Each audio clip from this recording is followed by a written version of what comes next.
become the presidents. And at that time, the world is going to change. So this is what we believe. And I want to share all the young people here that it's your time. The world, a lot of people are complaining because the internet destroyed a lot of business. It's not internet destroy a lot of business. It's the backward thinking, attitude, close themselves, want to keep yesterday, these thinkings that destroy themselves. And I want to say that people say technology killing jobs. No, every technology revolution create more jobs than people thought. But they create different jobs.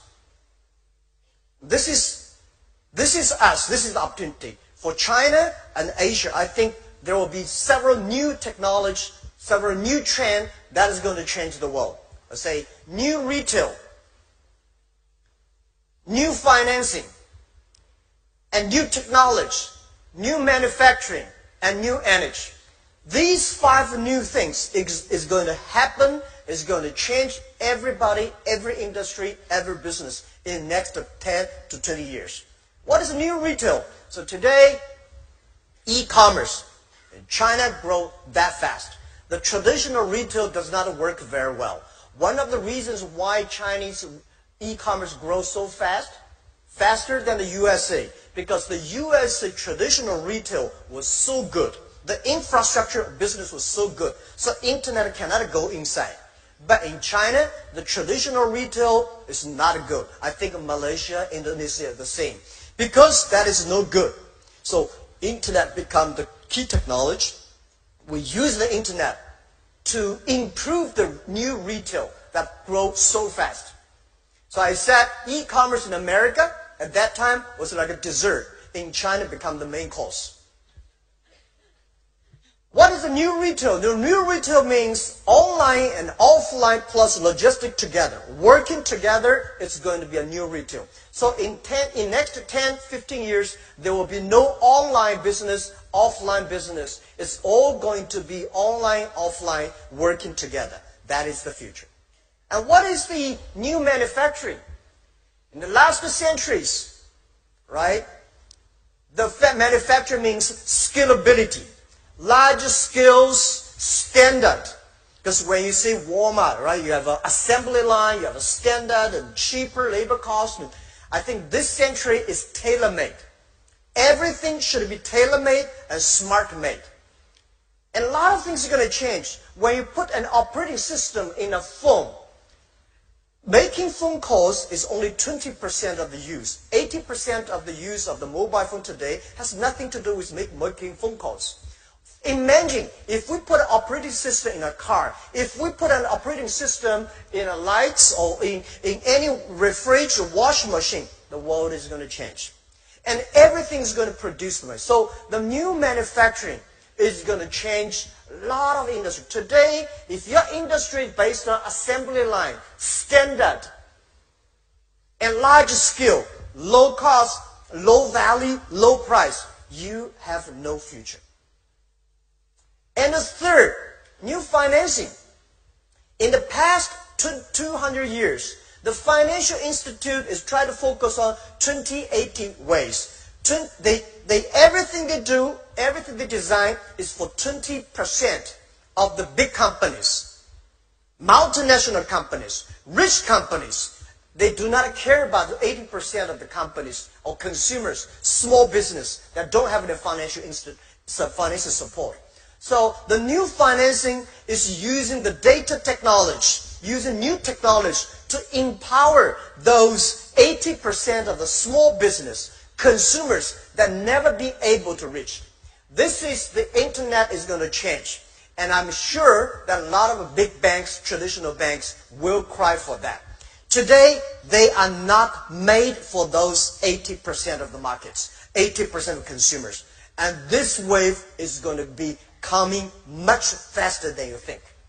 The mobile technology, mobile payment. Today in India, right, only within 2 years, our partner there has already used a mobile phone to pay 200 million people using mobile phone to pay and get the money. So if you're using traditional ways, it's almost impossible within 2 years. So the new financial institution is going to change. The new financial system is going to change the world. The next is about new technology. Well, in Asia, we lost the IT. Today we're in the DT. I say from IT technology, IT time to DT time. It's not Donald Trump time. But data time. It's totally different concept. IT is to make yourself strong, to enable yourself. DT is to enable the others. DT is so powerful. So the IT time that Asia lost our chance. We don't have IBM, we don't have a Microsoft, we don't have a Cisco, we don't have Intel chips. But on the DT time, we have a chance to win. And I think Asia and small business, especially those countries with low IT technology, it's a chance for us. A mobile phone today is much more powerful than a powerful PC computer 20 years ago.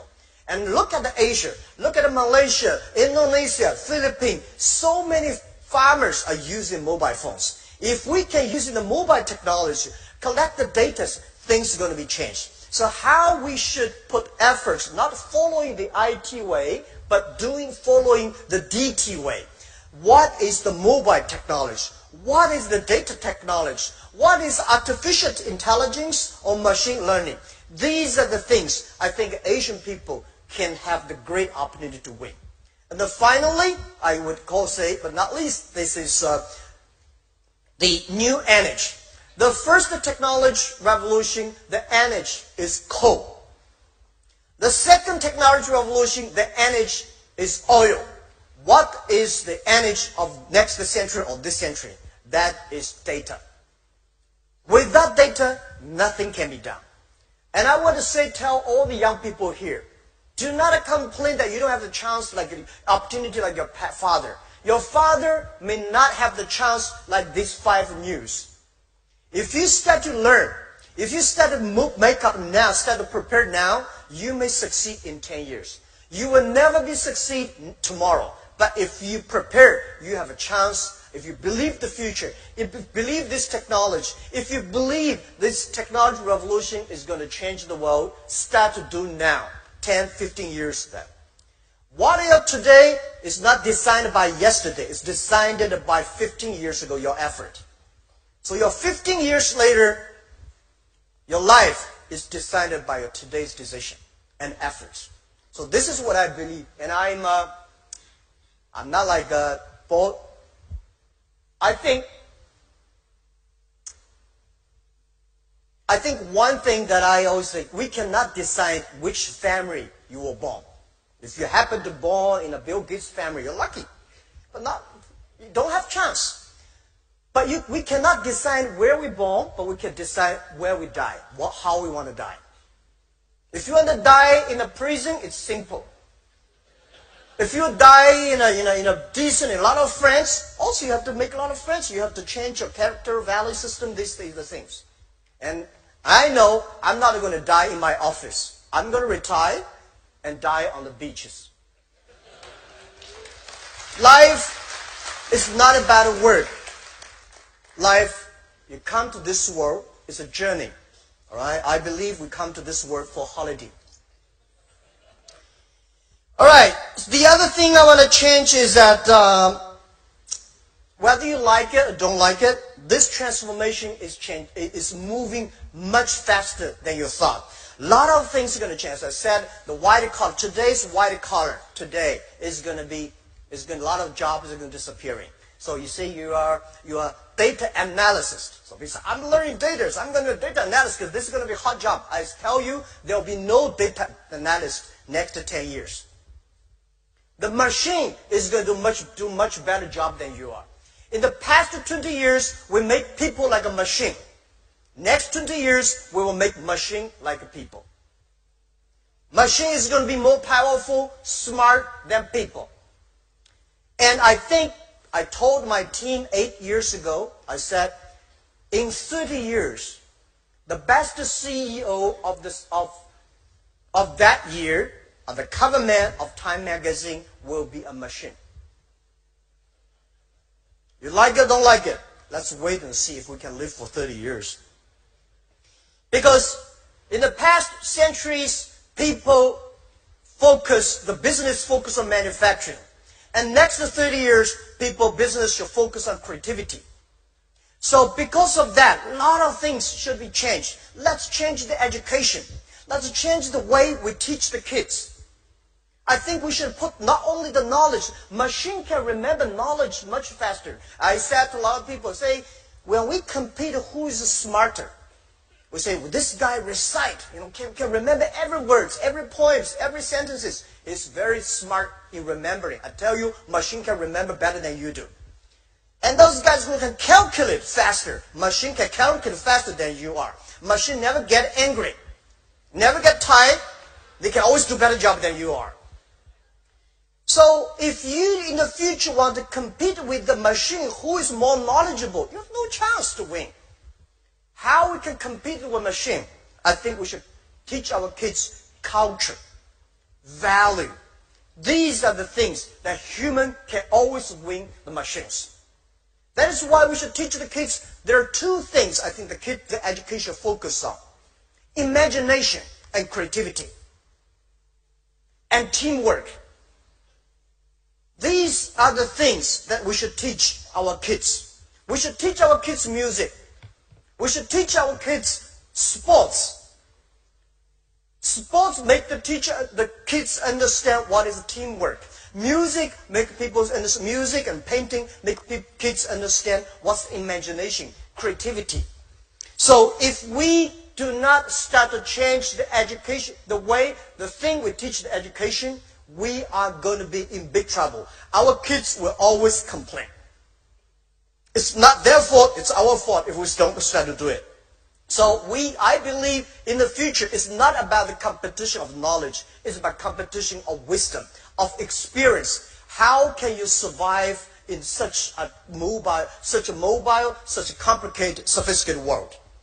And I say today people are worried because machine getting smarter. They play chess. They play Go better than human beings. So, oh my God, what am I going to do? I never worry about that. Why I don't worry about that? Machine. I don't like the artificial intelligence, the word artificial intelligence, AI. For me, AI means Alibaba inside. It's not artificial intelligence. Artificial intelligence, if you try to teach a machine to do things that human being can do, it's just an insult of the people. Machine's supposed to do the things that a human being cannot do. That is something we should do. So I believe it's not artificial intelligence. It should be machine intelligence. Do something that people cannot do, human being cannot do. Like cars. We know car can run faster than human being, but we never make a car like a human being. If you make the wheels like this, car can never run fast. Wheel is a wheel, and human beings do not have the wheels. So let's do something that is different. And calculation, big data, and all these things, we have to know very clear that human being, I'm an optimist, human being will always win machines. Don't worry too much about that. I never worry about the things most of the scientists are worried about. I never worry about the things prime ministers worry about. I only worry about things I worry about. Because in Alibaba, I have already enough things to worry about every day. The next thing I want to say is that the business people here, young entrepreneurs, I heard young people talking about, I was like, I don't have a chance like a Li Ka-shing, I don't have a chance like a Mr. Kwok, I don't have a chance like that. I tell you one thing, they may not have a chance like you at that time called entrepreneur. What is entrepreneur? Entrepreneur, to my understanding, is social scientist plus artist. You have to be a social scientist. You understand a human being, you understand the behavior, and then there's need, change yourself, and you should be very artistic. How do you make the team? The reason why Jack Ma succeed is not because I'm that smart, because I have great people. I know how to work with them. And the great people and I will know how to understand the society. What's the need? So if you want to be a company to be more successful, you have to sure what big problem you solve for society. The big problem you solve for society